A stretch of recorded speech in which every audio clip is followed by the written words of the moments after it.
All right, well, up here at the lumber yard where we reload and bring lumber back to our truss facility.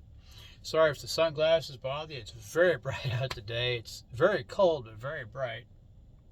Um, so, in order for me to see anything at all, I pretty much have to wear the sunglasses. Anyway, I'm going to depart just a touch from what I normally talk about, which is pretty much wealth. Talk about health for once. My three favorite topics, if you've actually watched any of my stuff, is health, wealth, and happiness. Okay, well, wealth, discussed many, many times. Happiness is basically how you surround yourself, what you surround yourself with, your positivity, negativity. I'm not going to go off all, oh, get weird and spiritual, all this stuff on you, but just being positive, yada yada yada. Don't be a negative, Debbie Downer, that type of thing. And then being happy in what you do and not trying to keep up with anybody. Like, I mean, we're boaters, but we don't have an airplane. Well, I'm not really into airplanes. I'm into boats.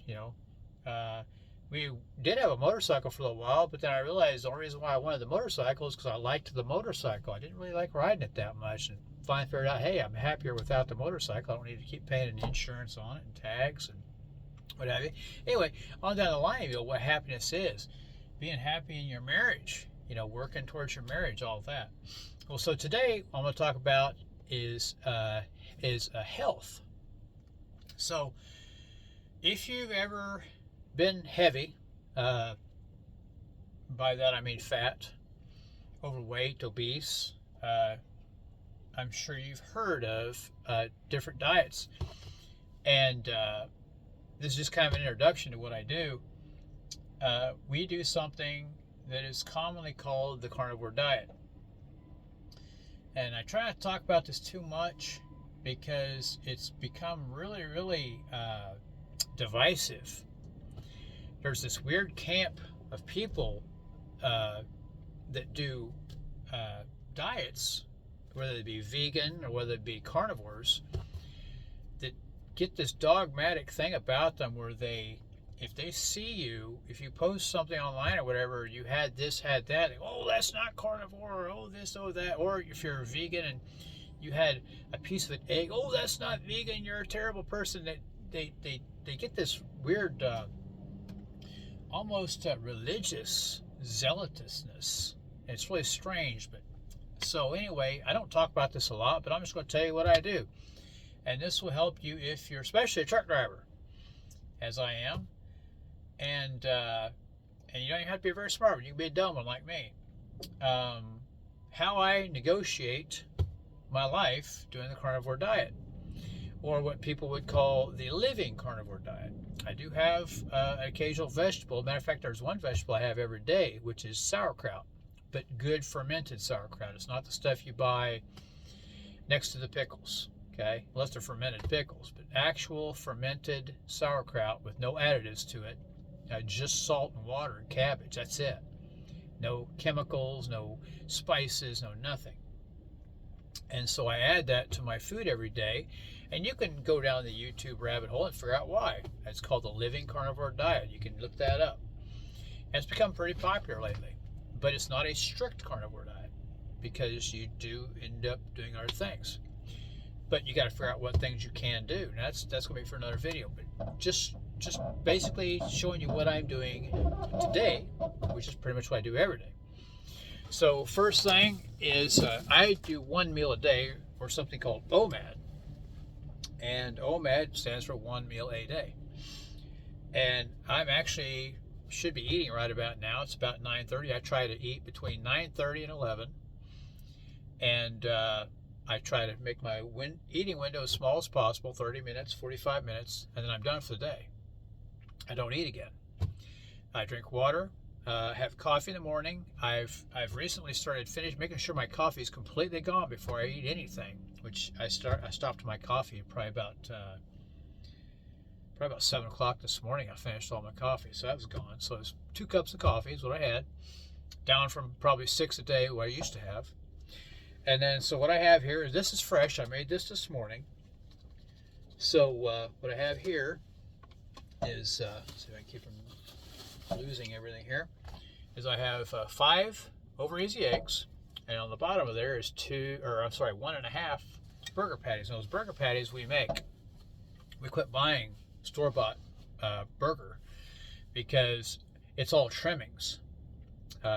Nobody grinds up good meat for hamburger, and it kind of dawned on us one day. I was like standing there in the aisle. I was like, well, brisket's $4 a pound. Ground chuck is $6 a pound. And ground chuck is trimmings. It's not. They don't take a chuck roast and throw it in the grinder. Okay, so I was like, let's buy a brisket. Let's chop that up. We got a big old grinder, big industrial grinder. So now we chop up brisket and make hamburger out of it, and it's the best hamburger you'll ever have. I promise you. Whether you grill, fry, hamburger meat, like taco meat type stuff, however you do it, you're gonna love it. It's very high fat content. We don't cut any of the fat off unless there's something wrong with it, ink or something like that. But anyway, that's going to be what I start with. Along with that, I will usually have a high fat Greek yogurt, which is also fermented. I don't know if you know that about yogurt, but it's fermented. And normally I'll have that in a tub. But what I have today, because I'm trying to get enough grams of protein in and fat, is this is actually mixed. That's actually tuna salad. So it's a yellowfin tuna, wild caught, packaged in water, nothing but salt in there. That's it. Okay, and then there's 1 egg. This is half a can. I make one of these. I make 2 of these dishes at a time. Take half a can of tuna here, half a can of tuna here, and then about somewhere between 1/3 and 1/2 cup of the Greek yogurt, high quality Greek yogurt. Don't buy the Dannon and Yoplait and crap. You read the labels. It should be nothing but milk and bugs in there. You know, I mean, probiotics, your microorganisms. That's it. That's all it should be. They start adding dyes and flavors and fruits and all this crap. It's crap. Okay. So this is probably 1.5 cups. It's only about 30 grams of protein, but it's high fat, very high fat. Probably with the egg and everything, probably about 400 calories of fat, 0 carb. Now, mixed in here is the tuna, between 1/3 and 1/2 cup of the Greek yogurt, 1 large brown egg, hard boiled, and then about 2 tablespoons of fermented sauerkraut, real sauerkraut. Now, I do that because of texture and flavor. Most of your tunas have pickles or onions in them. I don't do that because I can't have pickles or onions. It's one of those vegetables that inflames me. A lot of people can, and it's good for you. God bless you if you can. I can't. I'm very, very limited on what vegetables I can have. So far, sauerkraut's one of the very few. If it's a vegetable at all, it has to be fermented, and even sometimes those screw with me. So bear with me on this. So I put 2 tablespoons of sauerkraut in here. Dry it because you don't want it wet. You want your stuff to like the Dairy Queen thing, where it doesn't flop out. And you don't want runny tuna salad. That's gross. And then mix it all up, and it's wonderful. The smell's amazing. I put fresh sea salt on it. This is actually a brand called Malden's. It's hard to see in there, but it's flaky sea salt. Hear that? I'll drizzle that on it. Gives it some crunch, some bites. Delicious. My mouth's actually watering sitting there smelling this because it's time for me to eat. That's cold. Those eggs were warm. I have them on the dash. It's cold out, so I got my defrost on. So I like those warm, especially over easy. Cold over easy eggs are gross. The other thing I have here is steak. Now, we cut our steak from chuck roasts. And here's what's funny. We use very, very fatty cuts. And that's cold. This has all been grilled. Now, how we do our steak is a way that's called black and blue. We freeze it. It's the chuck roast, it's about that thick. We freeze it. I chunk it up into pieces and freeze it, and then grill it at 700 degrees, between 650 and 700 degrees over charcoal grill, a forced induction charcoal grill, for about 3 to 4 minutes aside, or until it gets good and dark. Good and let's see, find a good piece here that's kind of that color right there on the end. Good and dark. Gets a little bit of burn. There's a good piece. Shows a little bit of burning on there. And we use fatty cuts. And I slice it thin. This is what I have cold. This will be my this is my protein, heaviest part of my protein. There's about 100 grams of protein in there. Here's something you'll find as a carnivore. As you go down this rabbit hole of being a carnivore, your steaks are going to get rarer and rarer and rarer. More rare, more rare, more rare, if that's rare is not actually a word, until they become something called blue. That's basically raw meat. I'm going to tell you right now, when I took these off the grill, the outside may have been 600 degrees, but that inside was just starting to thaw out. It's as raw as it can be. You cut it, there wasn't even no red coming out of it. I mean, you get a rare steak, it gets a lot of red, right? That myoglobin or whatever it's called. These didn't do that. It's all still inside there. Okay? That is a tender, delicious piece of meat. Again, no seasoning on this except for sea salt. And then I'll put a little bit more sea salt on it. Sorry, that's it. I have meat all over my hands, fatty meat, so I didn't want to wipe on anything. So excuse the lick in the fingers. That is a little weird. But anyway, I will eat all of this. All of this. All of this, plus the batch of eggs and hamburger you saw. I'm going to eat all that in about 30 minutes here. Just as soon as I get done making this video. And so that's it. I mean, it's not complicated. I do it in the truck. That's cold, that steak. We make that about once every 2 to 3 weeks. We have a big grill, and I'll sit down there and we grill this stuff up, and I'll do a bunch of hamburger patties too. Like those patties there are pre-made. I didn't make those this morning. Now those happen to be fried. They were left over from the other day. But normally I'll grill them because I love grilled beef. I'm a real big fan of grilled beef. I do the burger the same way. I put them on there frozen, so they're not as blue rare. They get a little more done in the middle because they're not as thick. And they don't hold together real good if they're raw. So you got to cook them just a little bit. But I would say they're rare. Anywho, that's how I do the carnivore diet. Now, obviously, cabbage is not an animal. But neither is salt, neither is water, neither is air. And so the carnivore diet isn't about becoming the strictest person you could possibly be. It's about your health. Bottom line. You don't do Weight Watchers because you're trying to be cool. You don't do any diet because you want to be cool. If you want to be a vegan and it works for you, knock yourself out. I can't. I tried. It doesn't work. You end up with sarcopenia. You end up with bone issues. Okay? And if you want a little bit of my testimony, it's going to be this. I used to be 355 pounds. That was many, many, many years ago. And then I discovered keto diet, which is a little bit of vegetables, mostly meat. Did that wrong for about 10 years. And still lost weight, though. Lost 100 pounds. But then would bounce back and forth, because I never could quite quit the addiction of fruits and things, because on keto you can have fruits. It's kind of a modified paleo diet. And every time I'd have fruit, I'd want sugar. Well, now I don't have any fruit at all. And if I do, it's fermented fruit. We keep fermented blueberries. And once in a while I have those, but it's very, very seldom. I don't hardly have those at all anymore. And then about, maybe 4 or 5 years ago, I started going down this carnivore path when it became more popular. And in the last 2 years, I've become a strict carnivore. Strict as in primarily meat. Probably 98% of my diet is now meat, other than water and salt. I don't drink soda. I still have bourbon. Full disclosure. It's clean bourbon. There's no additives to it. There's no sugars in it. It's not sweetened. It's not Canadian mist, not like that. It's cheap bourbon that's double oak barreled. So I mean, there's some oak char in it. That's it. Okay. And I would not suggest anybody do that.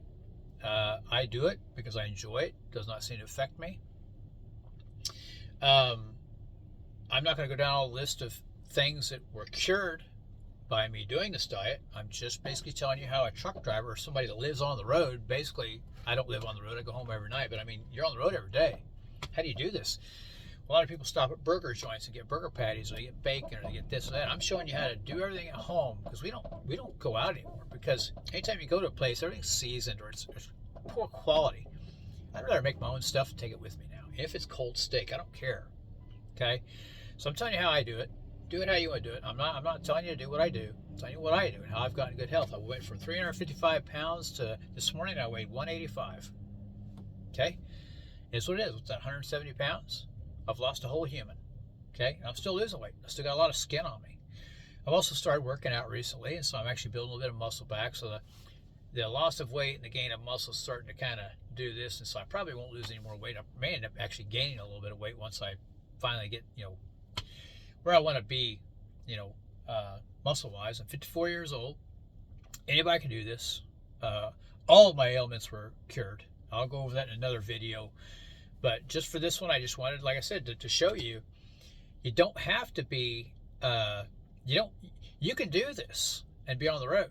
If I have to be on the road for several days, like if I go out of town, I pack several days worth of food. I keep a cooler in the truck, and I'll keep fresh eggs, and I bring a little electric skillet. And when I'm in the motel or wherever, or you can even do an inverter inside your truck. If you're an over-the-road trucker, you got an inverter. You can fry up some eggs. Fresh eggs are amazing. Scrambled eggs are one of my favorite things. It's like a treat to me. Okay, so you can do this on the road. My wife and I are doing it. Now, she doesn't ride with me, but anytime we go somewhere, this is what we do. We pack our food and take it with us. Anytime we go, we just went to Thanksgiving to see my grandpa. And of course, we didn't have Thanksgiving dinner. We ate on our own. Fried up some burger patties and ate eggs, and had some sauerkraut. And that's what we did. And so, point is, you can do this anywhere, anytime. Now, you don't have to be ashamed of it. You don't have to be embarrassed by it. Once you start getting the health benefits of it, you'll forget about all that nonsense. You'll forget about the fact that your friends don't invite you out for dinner anymore because you're kind of a pariah. They don't want you to go over to their barbecue anymore because when you barbecue, it's only meat. There's no flavoring on it or seasoning or anything like that. They don't want to eat your food because they think you're killing yourself. You're going to die. Your LDL must be through the roof and you can't poop and all this, which is all bullshit. But anyway, that's how I do it. You can do it on the road. You can do it as a truck driver. You can do it as, whoever. Mailman. Whatever you want. If you're on the road all day, you can bring that stuff cold. And I'm going to tell you right now, that raw blue rare steak, that black and blue steak, my mouth's watering like crazy, is just as delicious cold as it is hot. I like it hot too. And I do it hot on the weekends because I get burnt out and have it cold all week. It is delicious. It is absolutely delicious. It's mouth-watering. I guarantee you right now I'm salivating thinking about it. Do it, don't do it, it doesn't matter. You want to be a vegan, do vegan. You want to do Weight Watchers, do Weight Watchers. You want to take Ozempic, do Ozempic. I don't care. I'm not trying to tell you what to do. I don't care if you lose weight. I'm never going to see you people. I'm not judging you. I'm telling you how I do it. If you want to learn anything, here it is. Maybe on another video, if this gets a little bit of interest, I'll tell you about the things that I was able to cure doing this. Maybe I'll go into more specificity. Maybe I'll show you making the tuna salad. Maybe I'll go into some of this. If you're interested, leave some comments. Start today.